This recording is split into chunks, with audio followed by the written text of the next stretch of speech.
नमस्कार, मी रुचिता. ॲग्रोनमध्ये आपल्या सर्वांचं स्वागत. आज आपण शेती संदर्भातील महत्त्वाच्या बातम्यांचा आढावा घेणार आहोत. राज्य सरकारच्या नव्या पुण्यश्लोक अहिल्यादेवी होळकर शेतकरी कर्जमुक्ती योजनेत 1 एप्रिल 2019 पूर्वीची पीक कर्जे आणि काही पुनर्गठित कर्जे वगळण्यात आल्याने शेतकरी आणि सहकार क्षेत्रात नाराजी व्यक्त होतीये. यापूर्वीच्या कर्जमाफी योजनांमधून वंचित राहिलेले अनेक शेतकरी नव्या योजनेकडे अपेक्षा ठेवून होते. मात्र 2019 पूर्वी वाटप झालेली कर्जे, पुनर्गठित कर्जे तसंच काही फेर पुनर्गठित कर्जे कर्जमाफीस अपात्र ठरणार असल्याचं स्पष्ट झालंय.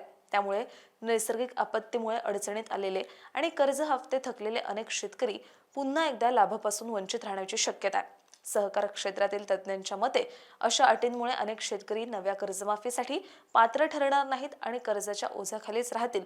त्यामुळे शासनाने या निकषांचा फेरविचार करावा अशी मागणी जोर धरतीये. आगामी खरीप हंगामासाठी राज्य सरकारने शेतकऱ्यांसाठी सुमारे 3 लाख क्विंटल प्रमाणित बियाणांचा साठा उपलब्ध करून दिलाय. कृषी मंत्री दत्तात्रय भरणे यांनी शेतकऱ्यांना महाडीबीटी पोर्टलवर नोंदणी करून या योजनेचा लाभ घेण्याचं आवाहन केलंय. या योजनेअंतर्गत सोयाबीन, मूग, उडीद, भुईमूग, बाजरी आणि कापूस या प्रमुख खरीप पिकांच्या प्रमाणित बियाणांचं वितरण करण्यात येणार आहे.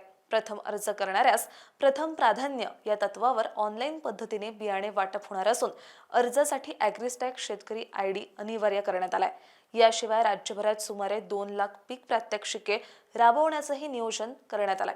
सुधारित कृषी तंत्रज्ञान आणि आधुनिक शेती पद्धतीचा प्रसार करण्यासाठी हा महत्त्वाचा उपक्रम ठरणार आहे. महाडीबीटी पोर्टलवरील बियाणे वितरण, प्रात्यक्षिके, फ्लेक्सी घटक, कीडनाशके व खते या विभागातून अर्ज करता येणार आहे. अर्जासाठी ॲग्रिस्टॅक शेतकरी ID अनिवार्य करण्यात आलाय. स्थानिक कृषी कार्यालयाशी संपर्क साधून अधिक माहिती घेण्याचं आवाहन कृषी विभागाने शेतकऱ्यांना केलंय. खानदेशातील केळी उत्पादक शेतकऱ्यांसाठी दिलासादायक बातमी समोर आली आहे. एप्रिल महिन्यापासून आखाती देशांमध्ये केळी निर्यातीला पुन्हा काहीशी गती मिळाली असून सध्या दररोज 10 ते 12 कंटेनर केळीची निर्यात सुरू आहे. निर्यातीसाठीच्या केळीला कमाल 2300 रुपये प्रति क्विंटल पर्यंत दर मिळतोय.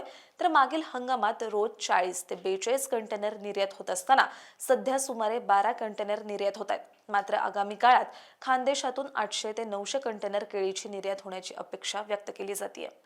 देशातील कापूस उत्पादन आणि गुणवत्तेमधील मागासलेपणा दूर करण्यासाठी केंद्र सरकारने महत्त्वाकांक्षी कपास क्रांती अभियान सुरू करण्याचा निर्णय घेतलाय. या केंद्र पुरस्कृत योजनेसाठी तब्बल 5,659.22 कोटी रुपयांची तरतूद करण्यात आली असून 2026-27 ते 2030-31 या कालावधीत त्याची अंमलबजावणी होणार आहे. महाराष्ट्रातील 19 प्रमुख कापूस उत्पादक जिल्ह्यांची या अभियानासाठी निवड करण्यात आली आहे.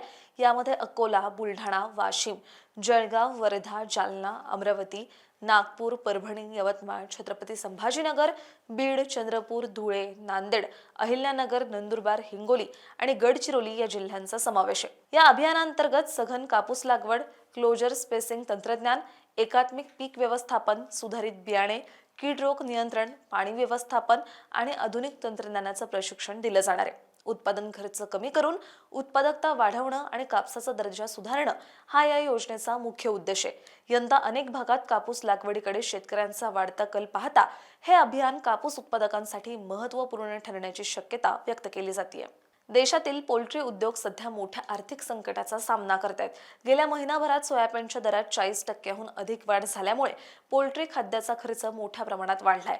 परिणामी उद्योगाने उत्पादनात तब्बल 25% कपात करण्याचा निर्णय घेतला असल्याची माहिती उद्योग संघटनांनी दिली आहे. जुलै ते ऑक्टोबर या कालावधीत श्रावण, नवरात्री आणि दुर्गापूजा यांसारख्या सणांमुळे चिकनच्या मागणीत घट होण्याची शक्यता असते. वाढलेला उत्पादन खर्च आणि संभाव्य कमी मागणी लक्षात घेऊन उद्योगाने कलिंग सुरू केलंय. याशिवाय देशांतर्गत सोयाबीनचे दर साठेबाजी आणि सट्टे बाजारामुळे वाढल्याचा आरोप उद्योग संघटनांनी केलाय. खाद्य खर्च कमी करण्यासाठी GM सोयाबीन आयातीला परवानगी देण्याची मागणीही पुन्हा करण्यात आली आहे. या सगळ्याविषयी तुम्हाला काय वाटतं हे आम्हाला कमेंटमध्ये सांगायला विसरू नका. आणि अशाच शेती संदर्भातील महत्त्वाच्या बातम्यांचा आढावा घेण्यासाठी ॲग्रोवनला सबस्क्राईब आणि फॉलो करायला विसरू नका.